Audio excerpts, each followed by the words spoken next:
नमस्कार। आज हम लोग भारतीय अर्थव्यवस्था के अंतर्गत सिविल सर्विस स्तर के कुछ बहुविकल्पी प्रश्नों के उत्तर व्याख्या सहित देखेंगे। तो आइए देखते हैं, जो कि आपका एकेडमिक्स के लिए भी बहुत अधिक इम्पोर्टेंट है। तो क्वेश्चन नंबर आपका 71 है, राष्ट्रीय आय किसे कहते हैं?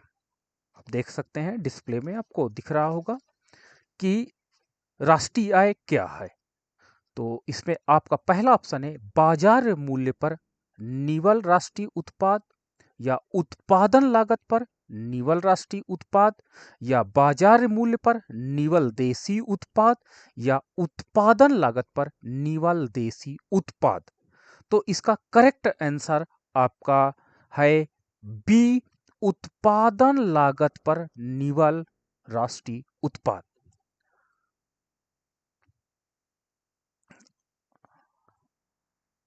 अब हम 72 क्वेश्चन की तरफ आते हैं। 72 क्वेश्चन आपका देखते हैं। भारतीय अर्थव्यवस्था के लिए घरेलू बचत की औसत वर्तमान दर में किस परास में आकलित की गई है?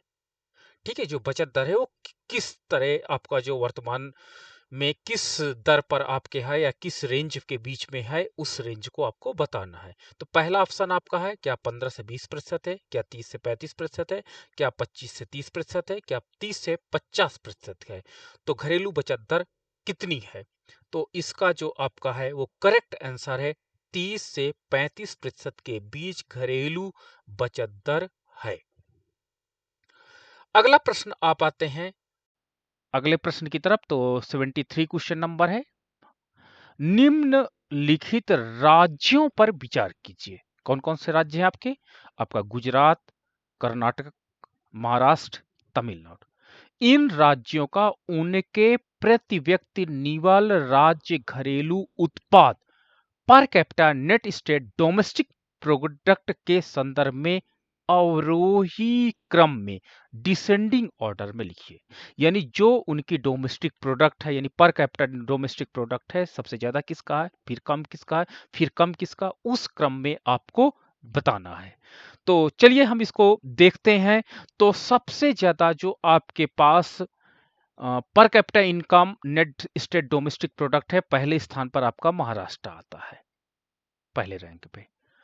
आपका दूसरा आपका जो आता है वो आता है गुजरात। थर्ड पे जो आपका आता है वो आता है तमिलनाडु। और फोर्थ पे जो आता है आपका कर्नाटका। अतः ये क्रम जब हम देखते हैं तो हमको मिलता है आपका डी ऑप्शन करेक्ट है कि सबसे ज्यादा महाराष्ट्र की है, फिर सेकंड नंबर पे गुजरात की, फिर तमिलनाडु की, फिर कर्नाटका की। नाउ नेक्स्ट क्वेश्चन आपका है, क्वेश्चन नंबर 74 है, भारतीय अर्थव्यवस्था के संदर्भ में निम्नलिखित कथनों पर विचार कीजिए। सकल घरेलू उत्पाद, जिसे हम लोग जीडीपी कहते हैं, में विगत एक दशक में 4 गुना वृद्धि हुई, पहला स्टेटमेंट है। दूसरा, सकल घरेलू उत्पाद में सार्वजनिक क्षेत्र के प्रतिशत अंश में विगत एक दशक में कमी आई है, जो आपका पब्लिक सेक्टर है उसका शेयर कम हुआ है। तो बताइए कौन सा आंसर सही है? क्या ऑप्शन केवल एक सही है, क्या केवल दो सही है, क्या दोनों आपके कथन सही है, या दोनों कथन नहीं सही है? तो बताइए इसमें क्या है? तो इसका आंसर है आपका केवल बी, आपका केवल दो, आपका केवल ये स्टेटमेंट आपका सही है और ये आपका स्टेटमेंट गलत है। अर्थात सकल घरेलू उत्पाद में जो सार्वजनिक क्षेत्र है इसके प्रतिशत अंश में विगत दशक में कमी आई है, लेकिन जो आपके पास कमी आई है, लेकिन आपके पास सकल घरेलू उत्पाद जो विगत एक दशक में 4 गुना की वृद्धि की बात की जा रही है, वो आपका अभी भी उतना 4 गुना वृद्धि नहीं हुई है। तो ये पॉइंट आपको नोट करना है। क्वेश्चन नंबर 75 की तरफ अगर हम आते हैं, भारतीय मानव विकास प्रतिवेदन प्रत्येक प्रतिदर्श गांव के लिए नहीं देता है। क्या नहीं देता? सैंपलिंग विलेज के लिए आधारिक संरचना एवं सुख साधन सूचकांक, इसके विषय में नहीं बात करता। शिक्षा संबंधी सूचक के विषय में बात नहीं करता। या स्वास्थ्य संबंधी सूचक के विषय में बात नहीं करता, या बेरोजगारी से संबंधित विषय पर वो बात नहीं करता, तो वास्तव में मानव विकास भारतीय मानव विकास प्रतिवेदन जो आपका है वो डी ऑप्शन आपका है, बेरोजगारी संबंधी सूचक पर बात नहीं करता। ये कभी भी नहीं बताता कि उस गांव में कितने लोग अनएम्प्लॉयड हैं। हाँ, क्वेश्चन नंबर 76 की तरफ हम बढ़ते हैं। एक खुली हुई अर्थव्यवस्था में अर्थव्यवस्था की राष्ट्रीय आय जो है वो आपकी क्या होती है? उपभोग, निवेश, G government expenditure, X export import का क्रमशः क्या तात्पर्य है? जो आपकी एक ओपन इकोनॉमी, देखिए वर्ड याद रखिएगा, ओपन खुली हुई अर्थव्यवस्था है, यानी विदेशी एक्सपोर्ट तथा इंपोर्ट इज परमिटेबल। तो ये आपका जो ऑप्शन आपका बनता है वो सी ऑप्शन है कि national income is equal to उपभोग, investment, government expenditure and export minus import, यानी विदेशी व्यापार से प्राप्तियां, ये आपका पोर्शन है। तो ये ओपन इकोनॉमी को, लेकिन अगर मेरा y equal to C plus I plus G, अगर ये केवल इक्वेशन होता तो ये बंद अर्थव्यवस्था के लिए सत्य होता, जो कि नहीं है, क्योंकि ये ओपन इकोनॉमी का फार्मूला पूछा गया। तो ओपन इकोनॉमी फार्मूला में याद रखना x माइनस एम को ऐड किया जाता, और क्लोज्ड इकोनॉमी में यही आप C प्लस आई प्लस जी के साथ x माइनस एम को ऐड नहीं किया जाता। नाउ क्वेश्चन नंबर हम 77 की तरफ बढ़ते हैं, और 77 देखते हैं आपका ये है, किसी देश की आर्थिक समृद्धि का सबसे उपयुक्त मापदंड है। कैसे हम कहेंगे किसी देश को कि वहां इकोनॉमिक ग्रोथ सबसे अच्छी है? क्या मेजरमेंट कर लें? क्या सकल घरेलू उत्पाद के बेस पे कर सकते हैं, या निवल घरेलू उत्पाद के बेस पे कह सकते हैं, या निवल राष्ट्रीय उत्पाद के बेस पे कह सकते हैं, या पर कैपिटा रियल इनकम के बेस पे कह सकते हैं? तो बताइए कौन सा है? तो आंसर करेक्ट आपका डी है। अगर किसी देश की प्रति व्यक्ति वास्तविक आय लगातार बढ़ रही है तो हम कहेंगे वो उस देश में लगातार समृद्धि होती जा रही है। नाउ क्वेश्चन नंबर आपका है 78 की तरफ हम पढ़ रहे हैं। भारत में बचत और पूंजी निर्माण की ऊंची दर होते हुए भी समृद्धि दर कम होने का क्या कारण है? कहते हैं ना, किसी इकोनॉमी में अगर सेविंग रेट बढ़ रहा है, अगर इकोनॉमी में इन्वेस्टमेंट रेट बढ़ रहा है, यानी कैपिटल फॉर्मेशन रेट बढ़ रहा है, तो इकोनॉमिक ग्रोथ रेट बढ़नी चाहिए, लेकिन भारत में ऐसा नहीं है। क्यों नहीं है? ऊंची जन्म दर के कारण, या विदेशी सहायता का नीचा स्तर होने के कारण, या नीचा पूंजी उत्पाद अनुपात होने के कारण, या ऊंची पूंजी पूंजी उत्पाद अनुपात होने के कारण। तो किसके कारण ऐसा है? तो आपका जो इसका करेक्ट आंसर है, आपका ऊंची पूंजी उत्पाद अनुपात के कारण भारत में ऊंचा बचत दर, ऊंची ऊंची पूंजी निर्माण के दर के बावजूद भी अगर वहां समृद्धि दर कम है, तो इसका कारण एकमात्र यही है। 79 क्वेश्चन की तरफ हम पढ़ते हैं। विश्व विकास रिपोर्ट के अनुसार निम्न आय अर्थव्यवस्था यानी लो इनकम इकोनॉमीज वे हैं जिनके लिए 1994 में प्रति व्यक्ति जीएनपी थी, कितनी थी?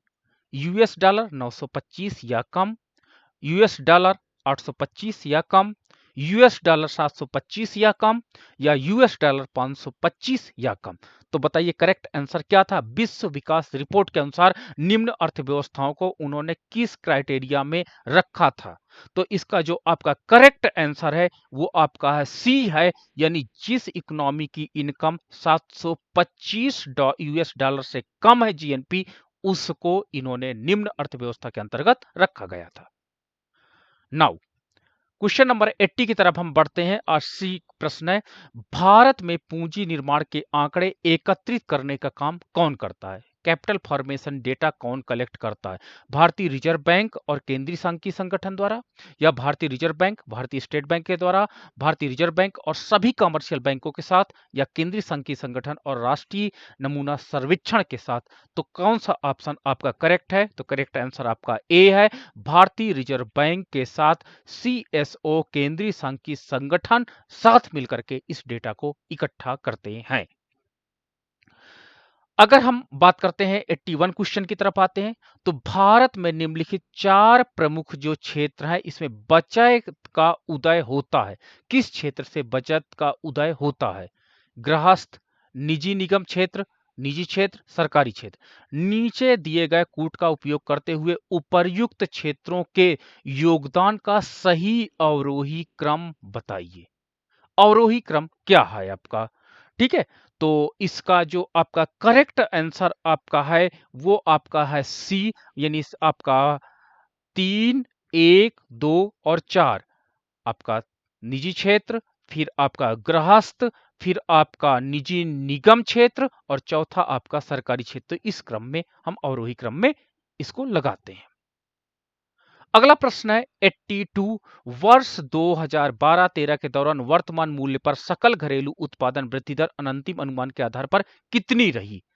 1.5, आपका 11.7, 20.3, आपका 12.9। तो करेक्ट आंसर आपका है 11.7%। नाउ नेक्स्ट क्वेश्चन है, हम 83 क्वेश्चन की तरफ आ रहे हैं।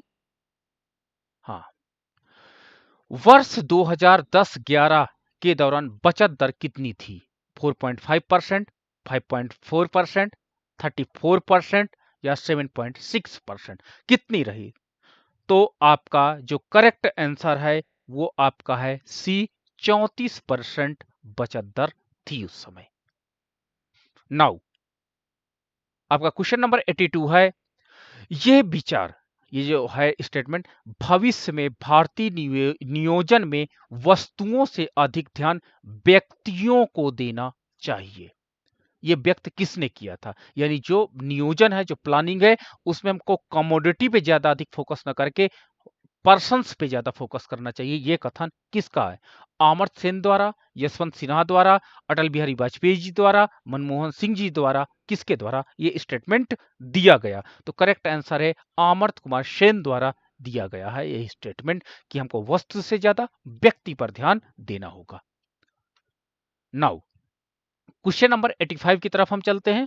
वर्ष 2011 में निम्नलिखित में से किस एक राज्य में मानव विकास सूचकांक सबसे ज्यादा था स्टेट लेवल पे? असम में, कि केरल में, कि उत्तर प्रदेश में, कि मध्य प्रदेश में?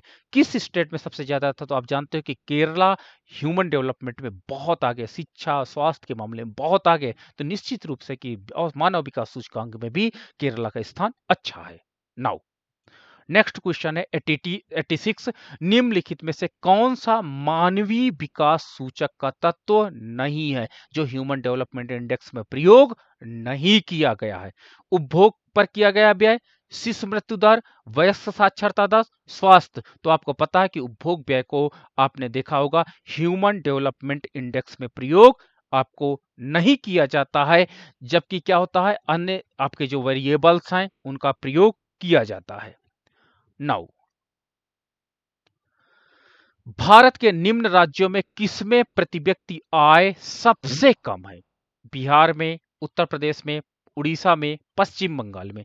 तो बताइए किसमें सबसे कम है? तो आंसर आपका है बिहार में जो पर कैपिटा इनकम है बहुत कम है।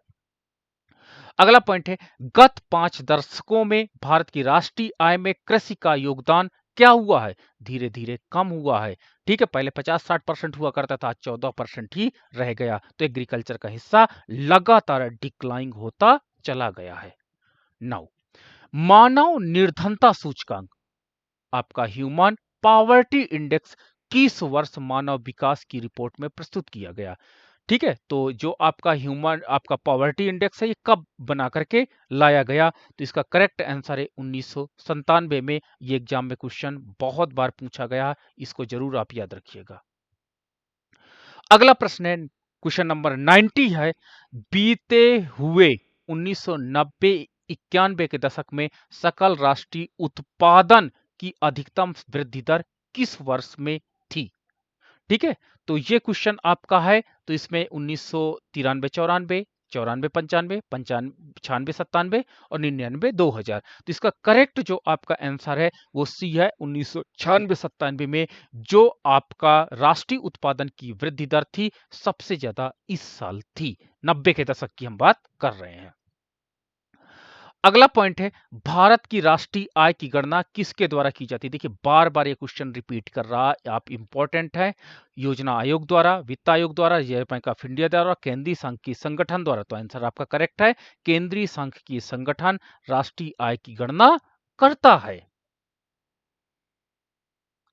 अब आते हैं 92 क्वेश्चन की तरफ।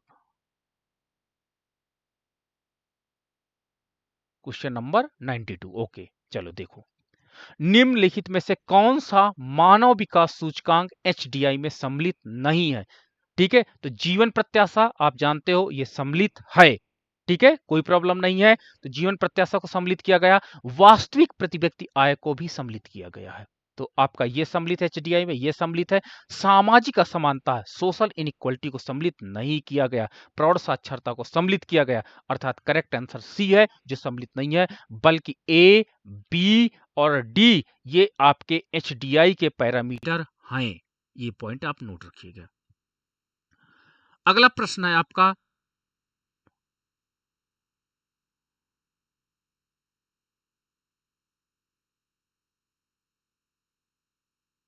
हरित सूचकांक जिसे आप लोग ग्रीन इंडेक्स कहते हो, किसके द्वारा विकसित किया गया? बहुत इंपॉर्टेंट क्वेश्चन है, नोट रखिएगा। विश्व बैंक का पर्यावरणीय एवं सामाजिक सुस्थिर विकास प्रभार द्वारा, ठीक है, world bank environmentally and socially sustainable development division द्वारा, या बी संयुक्त राष्ट्र पर्यावरण कार्यक्रम के द्वारा, यूनाइटेड नेशन इन्वायरमेंट प्रोग्राम के द्वारा, अगला पॉइंट है संयुक्त राष्ट्र विकास कार्यक्रम द्वारा, यूनाइटेड नेशन डेवलपमेंट प्रोग्राम द्वारा, या क्योटो प्रोटोकॉल द्वारा, किसके द्वारा हरित सूचकांक यानी ग्रीन इंडेक्स विकसित किया गया है? तो इसका करेक्ट आंसर है आपका ए, विश्व बैंक का पर्यावरणीय एवं सामाजिक सुस्थिर विकास प्रभार द्वारा इसका डेवलपमेंट किया गया है। That is very important question. अगला प्रश्न है हमारा क्वेश्चन नंबर 94 की तरफ हम बढ़ते हैं। वर्ष 2012-13 में भारत में प्रति व्यक्ति वार्षिक आय लगभग कितनी अनुमानित की गई थी? तो ए आपका 68,292 रुपए, या 54,151 रुपए, या 68,747 रुपए, या 61,564 रुपए, कितना था? तो इसका जो करेक्ट आंसर है आपका सी है। उस समय जो भारत में प्रति व्यक्ति वार्षिक आय की बात थी वो थी 68,747 रुपए कैलकुलेट किया गया था। अगला पॉइंट है 95 की तरफ हम बढ़ते हैं। भारत के किस राज्य में मानव विकास प्रतिवेदनों का प्रकाशन सर्वप्रथम किया गया? ठीक है, प्रतिवेदनों का जो आपका पब्लिकेशन है उसकी बात की जा रही है। हिमाचल प्रदेश, केरल, मध्य प्रदेश, आंध्र प्रदेश, किसमें किया गया? तो आपका जो करेक्ट आंसर है वो है मध्य प्रदेश। इसमें किया गया, सबसे पहले मानव विकास प्रतिवेदन का पब्लिकेशन किया गया था। अगला प्रश्न है, निम्नलिखित में से कौन सा क्षेत्र भारत के सकल घरेलू उत्पाद में सर्वाधिक योगदान करता है? ठीक है, प्राथमिक क्षेत्र का ज्यादा है कि द्वितीय क्षेत्र का है कि तृतीय क्षेत्र का, कि सभी तीनों का नंबर योगदान बराबर है? तो आपको पता है कि तृतीय क्षेत्र का योगदान इस समय नेशनल इनकम में सबसे ज्यादा है, द्वितीय क्षेत्र का सेकंड पर है, और प्राथमिक क्षेत्र का पहले आपका थर्ड पर है। तो ये आपका तृतीय क्षेत्र का योगदान सबसे ज्यादा है, ये पॉइंट नोटेबल है। अगला पॉइंट है आपका है 97। 2011-12 में भारत की आर्थिक विकास दर कितनी थी? तो आपके पास ए क्वेश्चन आपका है 5.1, बी है 6.2, सी है 6.0 और डी है 6.5। तो करेक्ट आंसर आपका बी है 6.2%। क्वेश्चन नंबर 98 की हम बात करते हैं। भारत का राष्ट्रीय आय का प्रथम मापन किसके द्वारा किया गया था? ठीक है, राष्ट्रीय आय पहली बार मापा किसके द्वारा गया था? पहला ए नंबर विलियम डिगबई द्वारा, दूसरा दादा भाई नौरोजी द्वारा, तीसरा एमजी रानाडे द्वारा, या चौथा वी राव द्वारा। तो इसका जो करेक्ट आंसर है वो आप जानते हो, बार बार ये क्वेश्चन रिपीट करा, दादा भाई नौरोजी और फिडेल सिराज जी का नाम आता है। तो ये क्वेश्चन बहुत इंपॉर्टेंट है, इसको आप जरूर नोट करके रखिएगा। नेक्स्ट क्वेश्चन की तरफ हम लोग बढ़ते हैं।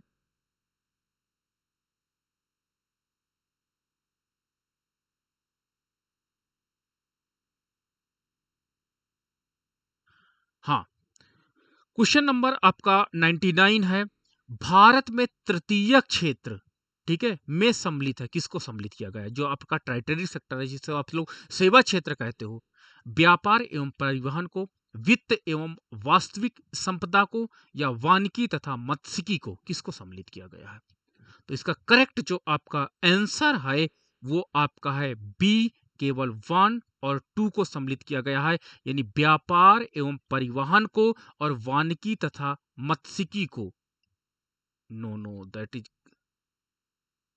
ये गड़बड़ क्वेश्चन है आपका थोड़ा सा। 99 का आपका केवल इसमें 1 होना चाहिए, इसका आंसर आपका केवल 1 होना चाहिए। व्यापार एवं परिवहन को इसके अंतर्गत केवल 1 आंसर होना चाहिए। आंसर नंबर ए आपका करेक्ट होना इसमें चाहिए, ठीक है। बट हाँ, 1 ही आपका करेक्ट आंसर होना चाहिए। वानिकी एवं मत्स्यिकी ये प्राथमिक क्षेत्र के अंतर्गत आते हैं आपका, ना कि आपका आएगा तृतीय क्षेत्र के अंतर्गत। क्वेश्चन नंबर 100 की तरफ पढ़ते हैं। भारत में निम्नलिखित क्षेत्रों में कौन सा एक क्षेत्र बचत में सर्वाधिक योगदान करता है? ठीक है, सेविंग्स में ज्यादा, बैंकिंग तथा वित्त क्षेत्र, निर्यात क्षेत्र, निजी कॉर्पोरेट क्षेत्र, या घरेलू क्षेत्र। तो बचत में याद रखना घरेलू क्षेत्र का योगदान सबसे ज्यादा है। अगला पॉइंट है क्वेश्चन नंबर 1, मिश्रित अर्थव्यवस्था का क्या तात्पर्य है? जो आपका मिक्स्ड इकोनॉमी है, लघु एवं बृहद दोनों उद्यमों का विद्यमानता, निजी एवं सार्वजनिक दोनों क्षेत्रों की विद्यमानता, प्राथमिक एवं द्वितीयक दोनों क्षेत्रों की विद्यमानता। नहीं, आपका बी आंसर है। निजी और सार्वजनिक क्षेत्र जब दोनों एक साथ काम करते हैं तो उस इकोनॉमी को हम लोग मिक्स्ड इकोनॉमी की संज्ञा देते हैं। तो ये आज हमने लगभग 25 क्वेश्चन आपके साथ डिस्कस किए। उम्मीद है कि ये आपको काफी क्लियर होंगे। आप इनको जरूर याद रखिएगा, एक तरीके से इनको रिवीजन करते रहिएगा। ये आपके लिए एग्जाम्स के लिए और एकेडमिक्स के लिए बहुत इंपॉर्टेंट है। So much, thank you.